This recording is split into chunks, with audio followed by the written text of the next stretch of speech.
श्रद्धेय स्वामी जी ने कह रखा कुछ दवाइयों को चाहे घाटे में देते रहना है, तो उनमें से एक सबसे सस्ता त्रिफला भी है, तो वो डिब्बी रख सकते हैं, वहाँ कोई मना करेगा नहीं आपको। 4-6 डिब्बी आप त्रिफला रखिए, उसको गर्म पानी से लीजिए, तो उससे पेट साफ होगा। गैस है, इंडाइजेशन है, निरापद है, उससे कोई नुकसान नहीं है। दूसरा, क्योंकि त्रिफले को आप कहीं भी ले जा सकते हैं, पाउडर है। वैसे तो एलोवेरा और आंवला जूस भी आप पी सकते हैं। यदि एक ही जगह पर आपकी ड्यूटी स्थायी एक जगह पर हैं, रहते हैं, तब वो आप एलोवेरा आंवला, क्योंकि लिक्विड है, लेके चलने में बार बार इधर उधर थोड़ी परेशानी हो सकती है। पर कहीं रहे तो आप 4 ढक्कन लगभग एलोवेरा ले लो, 4 ढक्कन जो है आंवला ले लो, उसके अंदर ऊपर बना हुआ ढक्कन है तो 2-2 ढक्कन ले लो। उससे जो है आपका पेट ठीक रहेगा, उससे लीवर भी ठीक रहेगा। तो त्रिफला चूर्ण ले लीजिए, एलोवेरा आंवले का जूस ले लीजिए। यदि कुछ भी नहीं है बीमारी, आप चाहते कि हम ठीक रहें, तो आप एलोवेरा और आंवले का जूस पी सकते हैं। ये बिल्कुल निरापद है, ये आप नियमित रूप से ले सकते हैं। इसी तरह से एक कॉमन परेशानी रहती है कि वायरल प्रॉब्लम, कभी भी सर्दी जुकाम बुखार ये होने की संभावना रहती है। इसके लिए कॉमन औषधि क्या हो सकती है? 2 चीज़ मैं आपको बता देता हूँ। एक होती है गिलोय। गिलोय की बात आपने बहुत सुनी होगी, चाहे वो डेंगू हो, अभी डेंगू होना शुरू हो गया, भयानक स्थिति हो रही देश के अंदर। डेंगू हो, चिकनगुनिया हो, किसी भी तरह का वायरल इन्फेक्शन हो, सबके लिए अद्भुत औषधि है गिलोय। तो गिलोय की गोली मिलती है जिसको गिलोय घनबटी बोलते हैं, वो वैसे भी आप खा सकते हो, सस्ती सी है, 20-25 रुपये की डिब्बी पूरी महीने भर चलती है। और तुलसी घनबटी, तुलसी को आप सब जानते हैं, क्योंकि आप सीमाओं में रहते हैं, सुदूर क्षेत्रों में रहते हैं, वहाँ तुलसी भी नहीं होती है। तो तुलसी घनबटी, 1 गोली गिलोय घनबटी, 1 गोली तुलसी घनबटी, ये 2-2 गोली सुबह शाम खाइए, या सुबह खाली पेट ले लो। ये आपके लिए, आपके इम्यून सिस्टम को स्ट्रॉन्ग करने के लिए, बॉडी के रेजिस्टेंस पावर को बढ़ाने के लिए ये अद्भुत है, बहुत ही बढ़िया है। तो आप इसका सेवन करिए, आप ठीक रहेंगे। कोई डॉक्टर से पूछने की जरूरत नहीं है, इसकी कोई हानि नहीं है, कोई साइड इफेक्ट नहीं है, कुछ भी नहीं है। बाकी प्राणायाम और योग घुट्टी तो आपको मिल ही गई है। जिनको सर्दी जुकाम कफ रहता है, या तो सरसों का तेल आपको मिल जाएगा, गाय का घी मिल जाएगा, दोनों में से हल्का सा गर्म करके 4-4 बूंद नाक में डालना सुबह सुबह खाली पेट। आप देखेंगे तो इससे जो रेशा कफ बनना कम हो जाता है, सर्दी एलर्जी में उसका लाभ हो जाता है। बाकी प्राणायाम आप रेगुलर करिए, योगासन आप करते रहिए, उससे ठीक रहेगा। तो ये सामान्य, बिल्कुल सामान्य रूप से जो निरापद हैं। बाकी गैस और चूर्ण है, आप उसको रख सकते हैं, कभी गैस वगैरह बने तो। और गैस आपको बनती है और कभी कुछ अचानक कुछ ना मिले, मैं सरल उपाय बता देता हूँ। आप अजवाइन को भून करके, पाउडर करने की जरूरत भी नहीं, हल्का सा सेक लीजिए उसको, और या तो चुटकी भर नमक मिला दो उसको 1 चम्मच में, उसको चबा चबा के खा करके आप पानी पी लो। गैस हो, अफारा हो, पेट में दर्द हो, तत्काल राहत पहुंचता है उससे। कभी भी कहीं पर भी अजवाइन प्राय सब जगह उपलब्ध हो जाता है। और कभी ऐसी जगह पर हो कि आपको भूनने के लिए भी कोई साधन ना मिले, वैसे अजवाइन को भी चबा चबा करके खाने से वो पूरा पेट में लाभ हो जाता है। तो ये पेट की परेशानी के लिए। कभी कभी जैसे मान लीजिए आप लोगों को, क्योंकि कोलेस्ट्रॉल वगैरह के लिए भी बात बहुत आती है, जैसे मैंने कहा कि आप थोड़ा लौकी वगैरह या जो भी सब्जी है, सब्जी को ज़्यादा खाइए, उससे कोलेस्ट्रॉल में फ़र्क पड़ेगा। अनाज कम होने से कोलेस्ट्रॉल कम होता है। बनी बनाई औषधि में मैंने जैसे बताया आपको, त्रिफला भी हमने देखा है, त्रिफला भी कोलेस्ट्रॉल को कम करने में सहयोग करता है बनी बनाई औषधि के रूप में। यदि कोलेस्ट्रॉल के लिए बात है कि इसको बढ़ा हुआ है, तो जैसे अर्जुन की छाल है, उसका काढ़ा बना करके चाय की तरह पी सकते हैं। हृदयामृत गोलियां हैं, उन गोलियों को खा सकते हैं। पर सामान्य रूप में त्रिफला भी उसमें बहुत कारगर है। तो ये दर्द वगैरह रहता है शरीर में, खट्टी चीज़ें मत खाइए, अचार वगैरह मत खाओ, ठंडा पानी मत पियो, क्योंकि ये भी आपको दर्द वगैरह की संभावना भी रहती है। और कुछ भी ना मिले, हल्दी, मेथी और सौंठ, ये 3 चीज़ों का पाउडर करके आप ले सकते हैं। 1-1 चम्मच लेते रहिए, उससे एकदम ये दर्द में आराम हो जाएगा। वातारी चूर्ण करके यहाँ बनाते भी हम, उस चूर्ण के डिब्बे ले जा सकते हैं। नहीं तो हल्दी मेथी सौंठ का पाउडर कर लो। और तीनों चीज़ ना भी मिले, हल्दी का पाउडर भी आप लेते रहो, उससे भी अर्थराइटिस में लाभ होता है। मेथी का पाउडर खाते रहो, उससे भी लाभ होता है।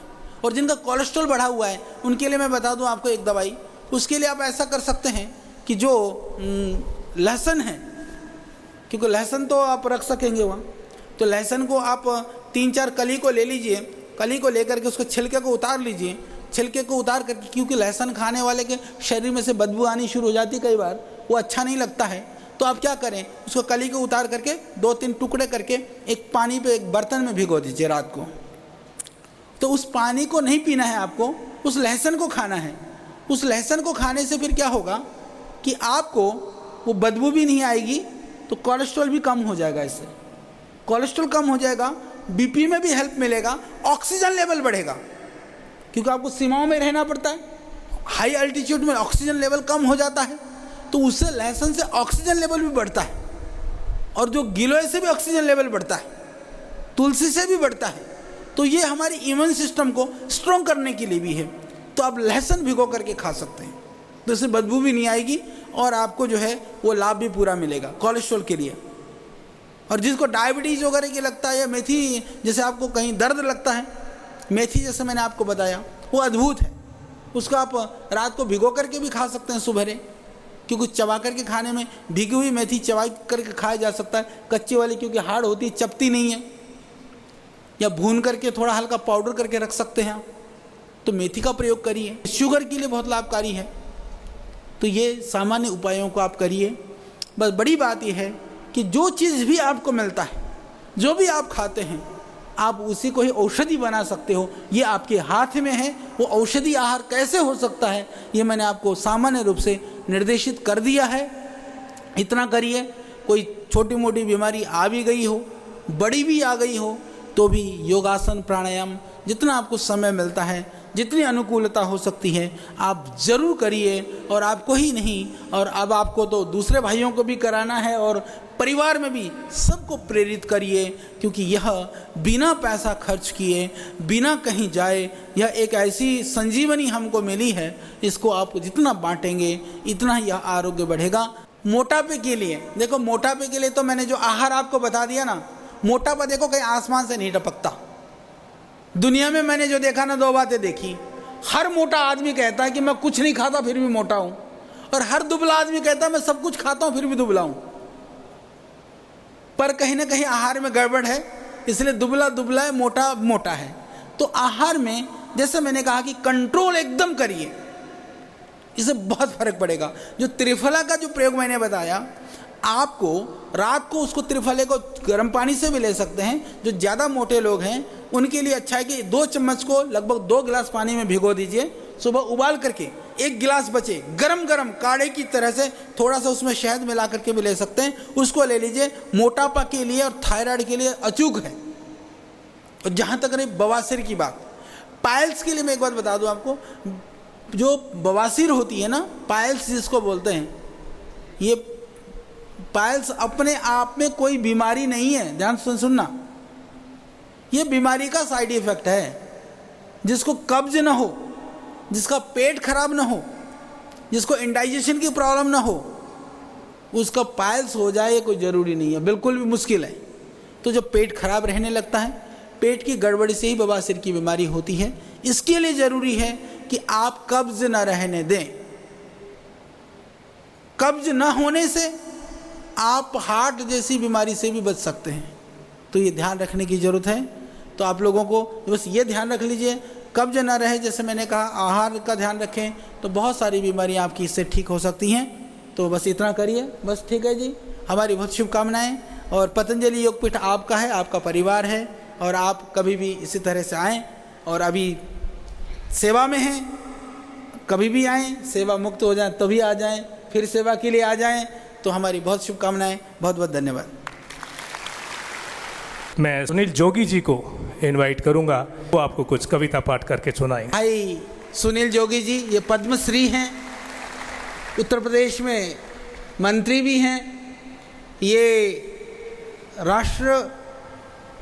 राष्ट्रवाद और वीर और शहीद को लेकर के हमारी जज्बा को, हमारी भावना को, हमारे खून को ये जोश से भरने वाले ऐसे कवि हैं जो देश में बहुत बिरले ही ऐसे लोग हैं।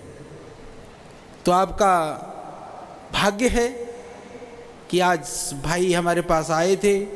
सुनील जी को मैंने कहा मेरे पास जो आपकी आवाज़ जहां आप सुनाना चाहते हो, जो सही पात्र जिनको सुनाने से देश की रक्षा में 4 चांद लग सकते हैं, वो भाई हमारे बीच में हैं। और उनकी उपस्थिति और आपकी वाणी दोनों मिल जाए तो देश का भला होने में इससे और अद्भुत कोई बात नहीं हो सकती है। भाई कवि हमारे सुनील जोगी जी यहाँ पर हैं, तो वो आपके जो ओज और तेज उसको बढ़ाने की ऊर्जा की आवश्यकता होती है, तो ऊर्जा से आपकी तेज की और ओज की वृद्धि करेंगे भाई सुनील जी।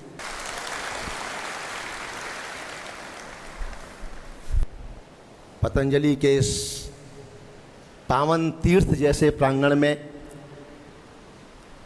मंच पर विद्यमान आयुर्वेद और योग के क्षेत्र में दुनिया में बहुत बड़ा काम करने वाले श्रद्धेय आचार्य बालकृष्ण जी महाराज और जो पूज्य स्वामी जी ने कार्य किया है, मैं बहुत बहुत शुभकामनाएं और बधाइयाँ देता हूं और आप सबका अभिनंदन करता हूं कि मेरे सम्मुख इतने सब वो राष्ट्र के प्रहरी बैठे हैं जो अपनी रक्त की बूंद से इस राष्ट्र की रक्षा करने का संकल्प लेकर सीमाओं पर रहते हैं। मैं आपको शत प्रणाम करता हूं, अभिनंदन करता हूं, वंदन करता हूं। और मैंने कुछ बहुत अच्छे कार्य किए होंगे जीवन में जो मुझे आज आचार्य जी के माध्यम से आपके सम्मुख आकर आपको संबोधित करने का अवसर मुझे मिला है। मैं धन्य हूं और बहुत स्नेह है मुझे आचार्य जी करते हैं। मैं कुछ पंक्तियां पढ़ता हूं कविता के माध्यम से। मैं यूं तो हास्य कवि हूं, आनंद का कवि हूं, लेकिन राष्ट्र का कवि भी हूं और देशभक्ति का कवि भी हूं, संस्कारों का और भारतीयता का कवि भी हूं। मैं बस आपके रंग की कविताएं थोड़ी देर सुनाता हूं। थोड़े दिन पहले बस ये तालियां और घनीभूत होती जाएं, मेरे साथ आप जुड़ेंगे तो मैं इस उत्सव को बड़ा महोत्सव शब्द के माध्यम से बनाने की कोशिश करता हूं। चंद्रशेखर आज़ाद जी की अभी कुछ दिन पहले ही आपने सुना होगा कि उनकी तिथि मनाई गई। मैं कुछ पंक्तियां उनके हवाले से देश की सीमा पर खड़े लोगों को समर्पित करता हूं, संबोधित करता हूं कि भारत माता के कोटि कोटि बेटे आबाद नहीं होते। भारत माता के कोटि कोटि बेटे आबाद नहीं होते।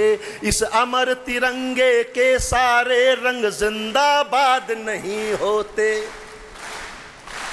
कि भारत माता के कोटि कोटि बेटे आबाद नहीं होते। इस अमर तिरंगे के तीनों रंग जिंदाबाद नहीं होते। आओ हम मिलकर सारे फूल चढ़ा दें उनके चरणों में। गर वो आजाद नहीं होते तो हम आजाद नहीं होते। गर वो आजाद नहीं होते तो हम आजाद नहीं होते। शायरी की 4 पंक्तियां कहीं कहता हूं। हमारे हाथ में जो फूल है पत्थर न हो जाए। कि हमारे हाथ में जो फूल है पत्थर न हो जाए। मोहल्ले की किसी बेवा का दामन तर न हो जाए। दरख्तों को अगर काटो इजाजत लो परिंदों से। कि अपना घर बनाने में कोई बेघर न हो जाए। कि अपना घर बनाने में कोई बेघर न हो जाए। समंदर माँ की ममता की भी गहराई न छू पाया। आपके बचपन तक ले चलता हूं कि समंदर माँ की ममता की भी गहराई न छू पाया। हजारों छंद लिख तुलसी की चौपाई न छू पाया। मुझे बचपन में पापा ने छुआई थी जो कांधों से। जहाजों से भी उड़कर मैं वो ऊंचाई न छू पाया। जहाजों से भी उड़कर मैं वो ऊंचाई न छू पाया। जहाजों से भी उड़कर मैं वो ऊंचाई न छू पाया।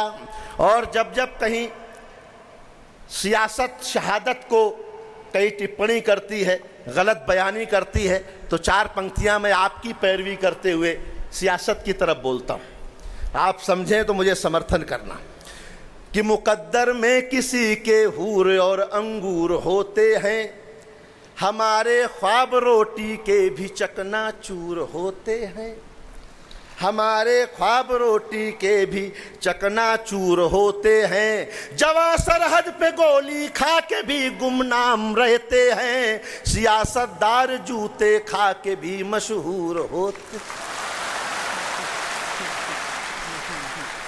एक कविता मैं नई सुनाता हूं, सैनिक के हवाले से। मैंने सैनिक के शौर्य पर एक कविता मैं नई आचार्य जी पढ़ता हूं और आप सबको समर्पित करता हूं कि एक सैनिक बर्फ में चट्टान के जैसा खड़ा है, एक सैनिक बर्फ में चट्टान के जैसा खड़ा है, बर्फ में है, पांव पर आंखों में शोले जल रहे हैं, दुश्मनों को देखकर दिल के फफोले जल रहे हैं, वो अकेला है मगर 100 मारने की जिद लिए है, अपने सब अरमान धागे में तिरंगे के सिए है।